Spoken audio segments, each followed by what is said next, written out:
Okay, so what are we talking about today? I think it's overdue time that we talk about how dad was when we were kids, what kind of father he was. Times have changed. Things are way different now. He's a different person, and there's different attitudes. If we don't record what kind of father he was, we'll forget. So why don't we just do a round robin and each tell a story? All right, Adam, go first. I don't mean to put you on the spot. I can go No, first fine, if you don't have fine. anything. I'll just start by saying that I remember the early years with Dad, he was always willing to play. I never had to ask twice if do something with him, wanted some help with something, or go to football ground or whatever. And he was always, he might have been like, he might have tricked me. Like he might have said, well, let's talk about this instead. So we didn't know. But it would still be interaction. Still, he was very, he was a good listener, and he would listen very carefully to what I was saying, and then sort of guide me, treat me like a grown-up and say, well, okay, you make a good point here, but on the other hand, this might not be true. And he would make me think carefully about what I was saying. And I thought that was normal at the time, but as the years went by, I thought that was pretty exceptional. He was so patient and available. Now, on the other hand, he was also unpredictable, and sometimes he would be out you and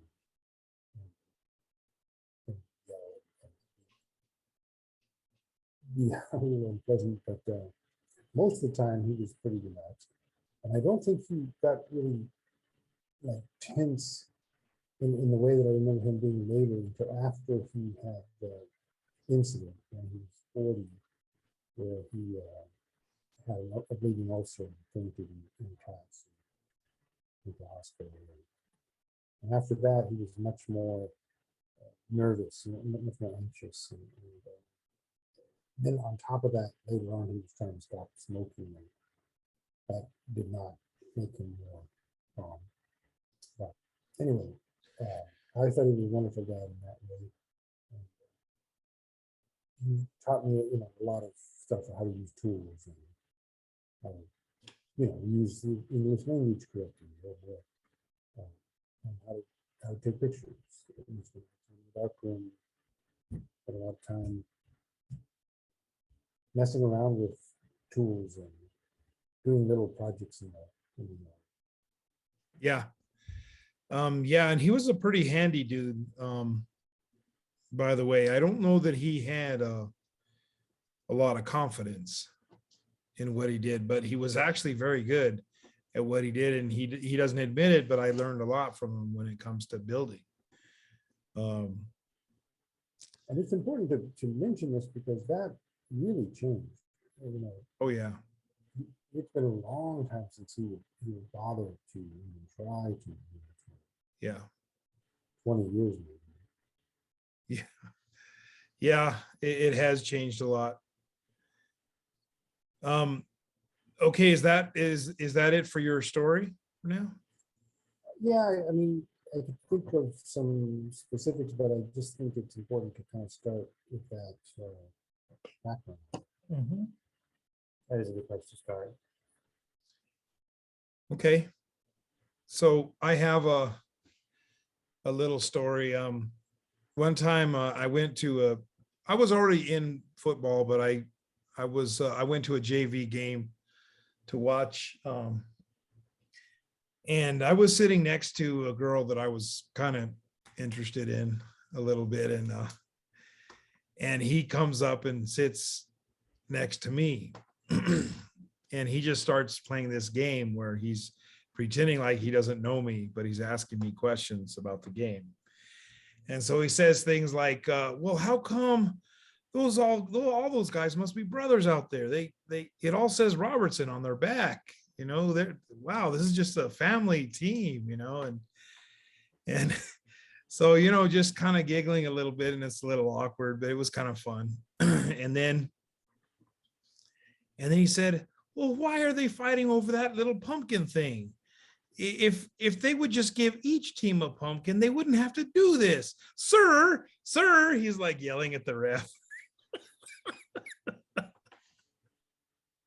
And so it was just I was a little bugged about it at the time, I guess, but I was just even just not even half an hour later, I was cracking up about it. It's so funny. Well, And so that girl was just like, what the heck is going on?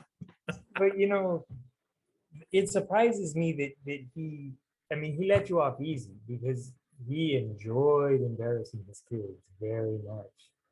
Yeah. So you got off easy. If he was pretending he didn't know you. I don't know why parents make such a sport of embarrassing the kids. I never really got into that. There's a few things I think that he enjoyed more. Well, I think eventually as a parent, you start to understand how delicious it is, and then you just can't. Oh, have you done that to your Oh, I'm starting. girls? Oh, have you? Yeah, I'm embarrassing. Ellen is so. Just really quickly, there was this huge poster in the mall the other day, and it was a lingerie thing. So the boobs on this, woman are massive, and so I just waited until some people around me. I was like, I've never seen such big boobies. You think they're life size?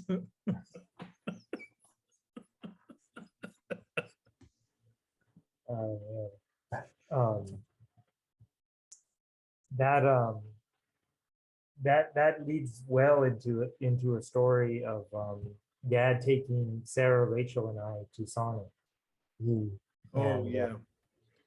And we didn't go to school in Vegas, so we didn't know anybody, so we were a little more relaxed about that kind of stuff. And Dad just pulled up to the drive-through with just the most much accent you can imagine, and just like asking, something like, can you get some brown bags here? And just with these stupid questions, and just made a complete fool of himself, and we just thought it was hilarious. But again, like we went to school in Wagonell, so it would just, if we went to school there, I think we would have been horrified. Like, See, and I remember for some reason we didn't. I don't think we were there, but I was like in high school. I was a freshman in high school or something, and it seemed like it was Mom and me and Dad, and we went to the Sonic. Like I think it was actually not the Sonic, A&W. A&W, yeah. I remember I was there. And there was this carload of kids from my high school, so I was kind of embarrassed, and I was sort of stepping down, and Dad noticed that, and he just went crazy. He started like butchering all the latest songs, and yeah, I remember that he mixed Michael Jackson with some old song from the 60s and said, say, I fell in love with you, and say. One kiss led to another, then in no time we're up to 10. Now I know we'll always be in love. I couldn't forget the song. just about died. I bet you did, but it's one of those things where Dad was one of those people that, like, you could have turned it off by putting on a show like you didn't care. Yeah. But he knew. He loved to embarrass. But one of the stories I love to tell is the difference between me. Dad would embarrass me so badly that every opportunity he got, and I just would fall for it. I would just go full cringe. But by the time you came along, you'd learn some lessons. So I remember we were in Kmart, and he was shouting at us, I found those pink panties you wanted. And I was just hiding in the auto section, hoping that no one would question my masculinity. And Ben was shouting back, are they getting your size?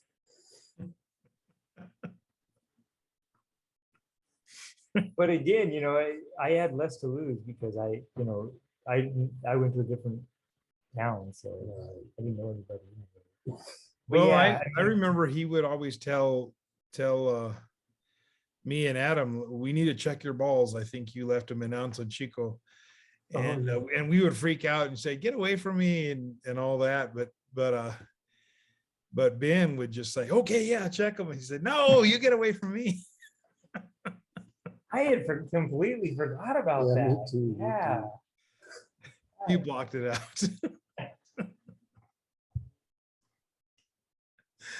Yeah, I learned to defuse them pretty quick. Yeah, there was definitely some wisdom that was gained Over the from watching years. us. Behave. Yeah, I mean, I figured out a lot of stuff from you guys. I learned from your mistakes. Like the other one was, for whatever reason, well, whatever reason, because it's tasty. Dad loved fast food. He loved that kind of food. And if mom wasn't around, it was very easy to talk him into taking you to McDonald's, which mom would never let us go to, or wherever.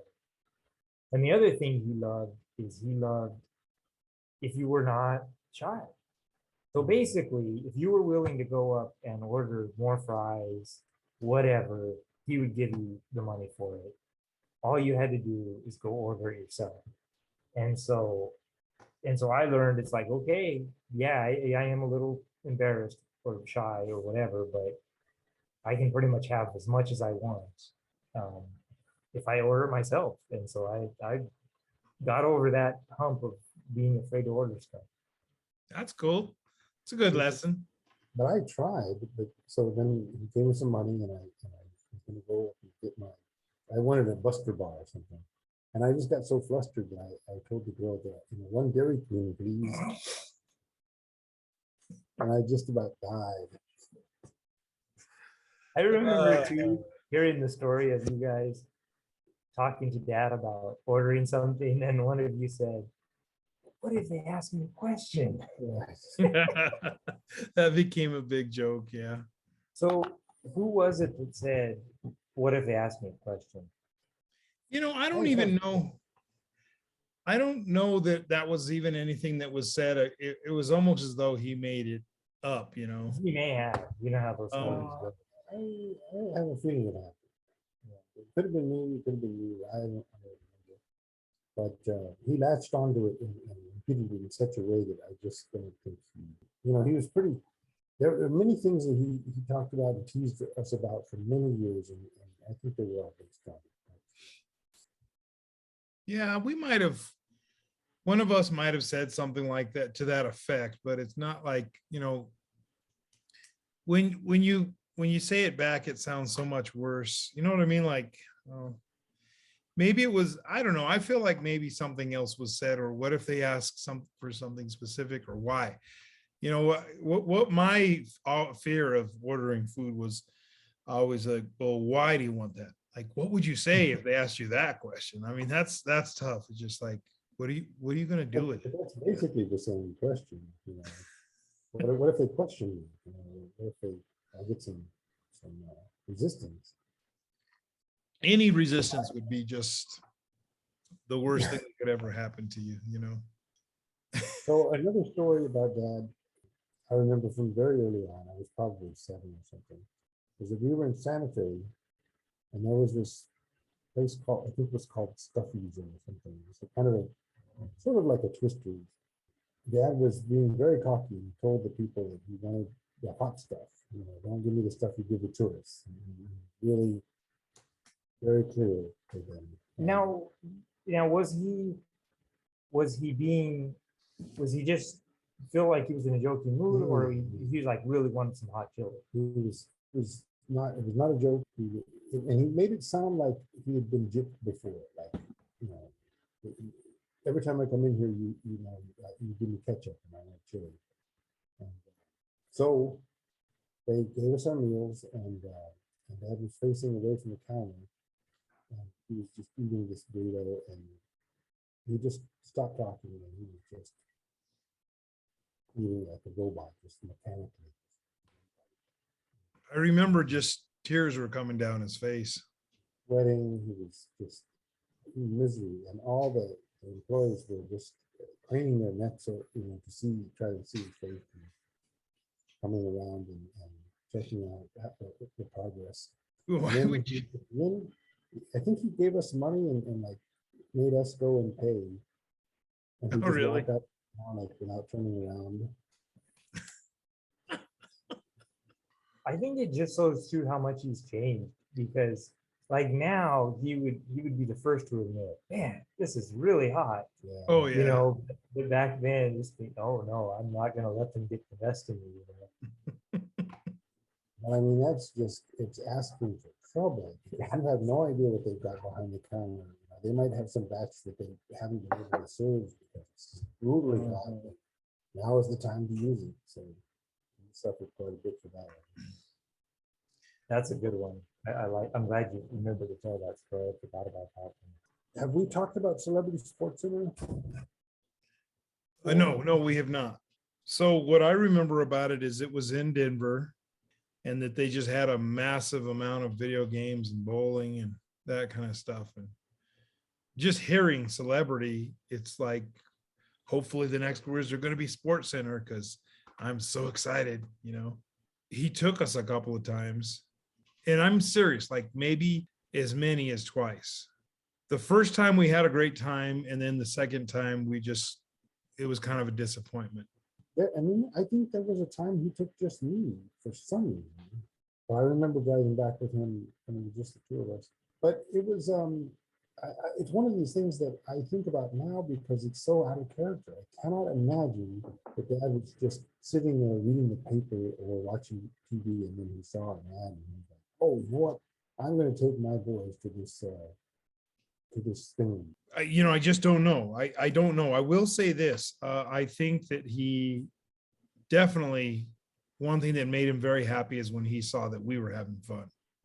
Yeah. If he saw that we were happy, he'd be happy, but to drive 5 hours for it, maybe we had some other stops along the way. I don't know. I don't remember anything like that. I just remember a long drive, and then we'd stay at this motel, and it was probably not a very nice motel, but it had these vibrating beds, like you put coins in the slot, and then the bed would vibrate for like 2 minutes. Really, I didn't know Yeah. those were real. Yeah, They used to have them back in the day. Yeah, I remember that. he would let us stick a fair amount of coins into that bed, keep us kind of entertained once we got back to the room. And They then had one time that. They had one of those on Trains, Planes, and Automobiles. You remember that? I do remember in the movies, and not. I don't remember that specific movie, that scene in that movie, but they had it on a Simpsons episode, I believe. Yeah. there was a thing. I don't think they exist anymore. I don't think so. Oh, I can't imagine. But and then one time we had pizza. It was a place called the Yum Yum Tree, and I'll never forget that because it was the most. But okay, is that Albuquerque or is that Denver? Now, that was at the Celebrity Sports Center. Oh. And then Dad and I like talked about it, and then we went back. And the next time it wasn't as good. Well, I remember you telling me all about it, just like that it was just this, there was tables in the middle and a massive circle of all kinds of stuff. And then we went there and I was so disappointed. There was like 3 different places, like a very small food court. And it's just like, this is not the way you described it. And it was all right though. What was that also the time that you thought that you were going to get a prize out of the urinal? Or was that a different? No, that was at some. It was some auditorium place. It was like a play or an opera or something. So we went into the bathroom, and there was those urinals there, and they just had little targets that had bullseye 100 and then 90, 80 all the way out. And Dad says, watch this, and he's like gets it all around, but eventually starts hitting the bullseye. And okay, I'm gonna try that too, and I do it, but I can't get it all in there. He says, but if you can get 100%, you can get all the P in the 100, the prize will come out. And I said, wow, we should get a funnel or something and do that. He said, I tried getting a funnel, but I got caught. It would take some amazing technology to detect if all the moisture goes in this certain hole, and then they have to analyze it to make sure it actually is pee. So you couldn't just like pour water down there. So there's got to be like some chemical analysis, make sure it's actually urine. And this is a complicated But process. my favorite part about all this is that you thought that a prize would come out of the urinal. The way I remember hearing about it, for where the prize would come out. Right. And then I was just laughing and laughing at the idea that there would be like this hatch that comes open and this shiny, P3 prize comes out.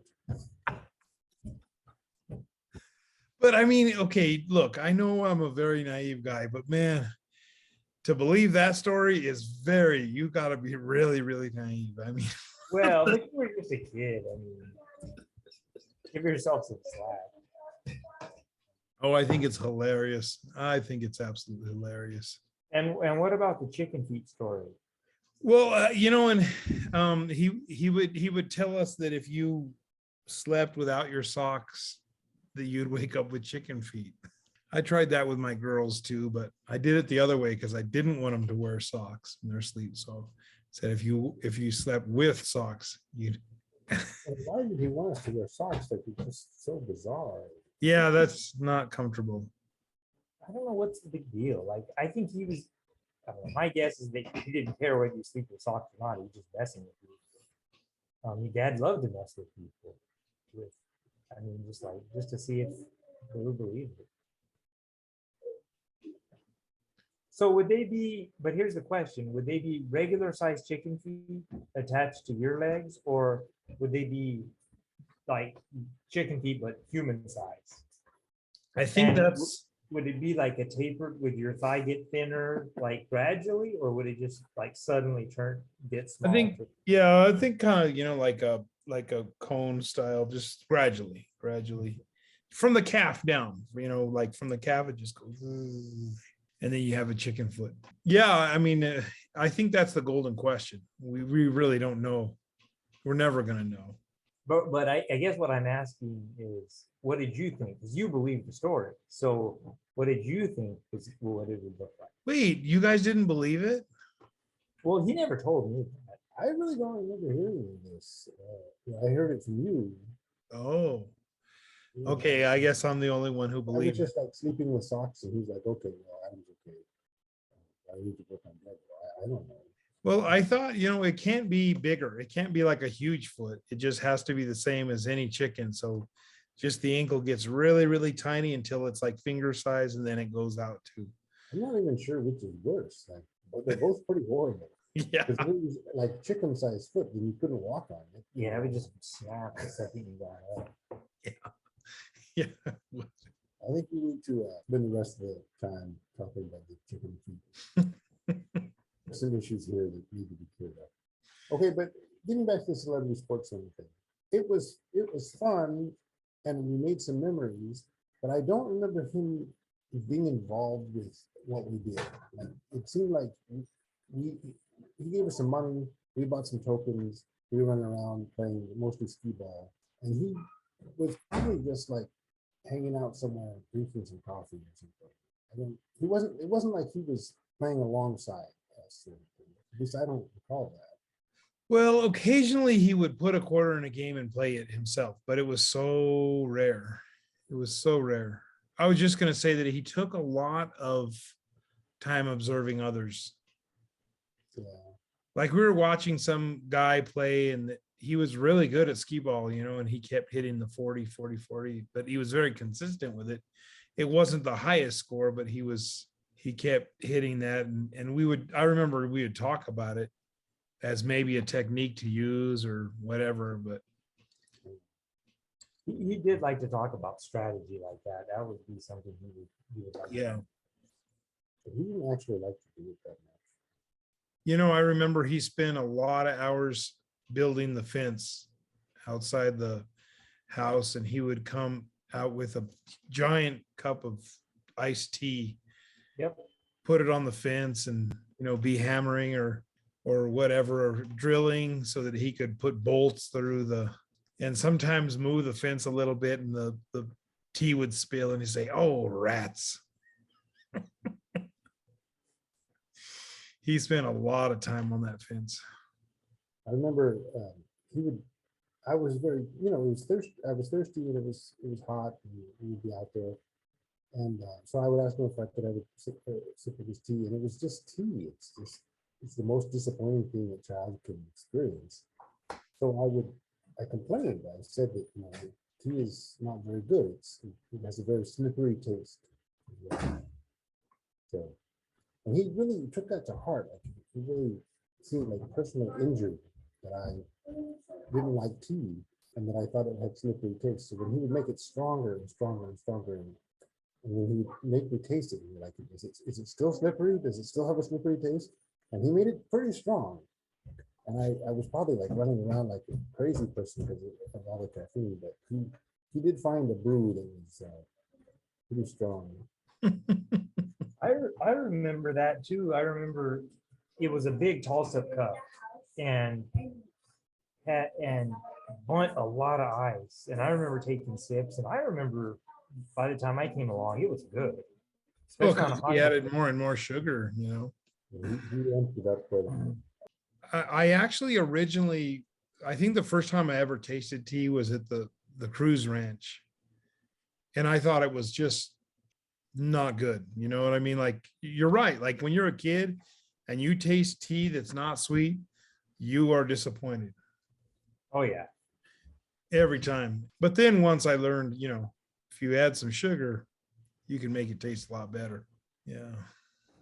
So I have a memory of us putting up the fence, and it was like a long summer. It seemed like every day Dad would get out there with his. At the time, he wore these baseball caps that looked like they had been crumpled up and someone had sat on them for about 40 years. He would get out there and he would work in the sun and drink his iced tea and put up all these panels. I don't know if it was that fall or the next spring, but we came home from school, like Rancho Chico or something, and the wind had just flattened it. Like 90% of it. It was just completely flattened, broken the posts, and Yeah.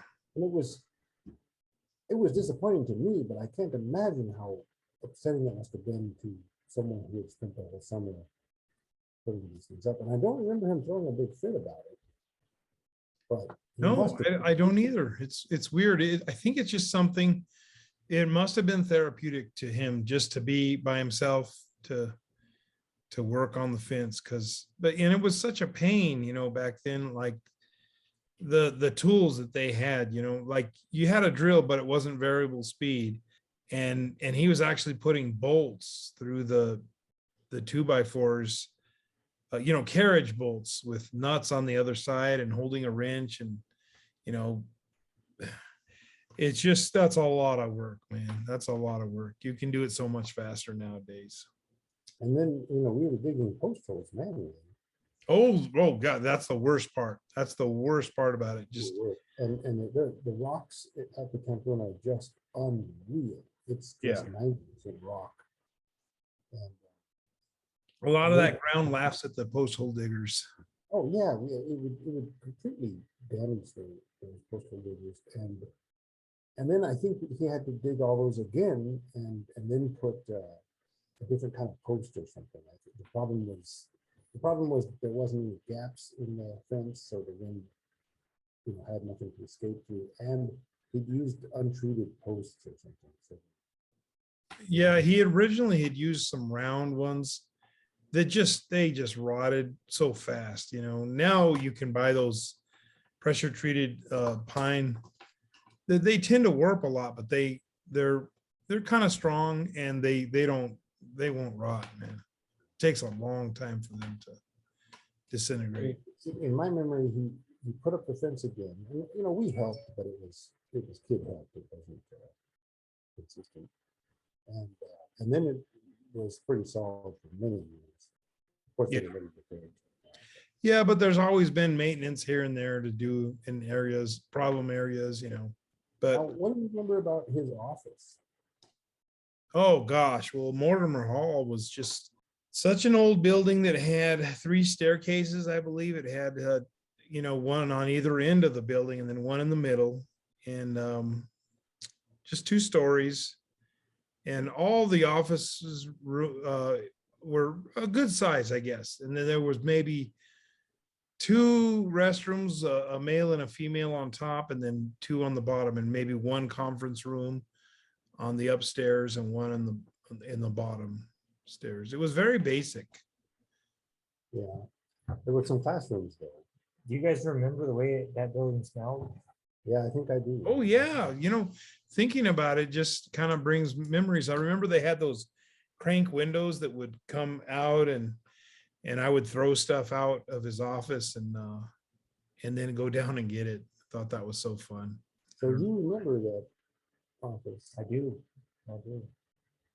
And then he had all these headlines posted up, take to the door. Yep, that was the easy way to find his office. There was pretty much no door visible. And it was all funny, like silly, I think they were mistakes, headlines that were mistakes Yeah. that led to something funny.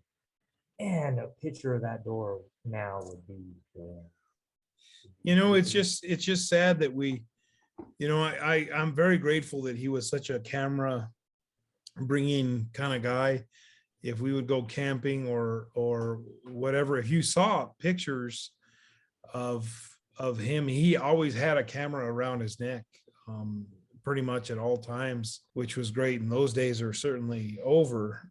But man, I'm very grateful for the pictures he took. However, you truly cannot have enough, because there's so many things we think of that I wish we had that we don't. I remember he always had a camera around his neck, and he had many film canisters with like electrical tape taped to the strap. So it wasn't just a camera. He had spare rolls of film. It was quite elaborate. No mistaking it. He was a photographer. Yeah, it sure was. speaking of that, I have this memory of being pretty young, and I was at Nina and Tata's with him, and I think he had got some new camera equipment, and I was playing with it. I broke one of the attachment or whatever to the flask, and of course, who knows? I don't know if I was being careless or not, but I was obviously very concerned and upset and thought that he was mad.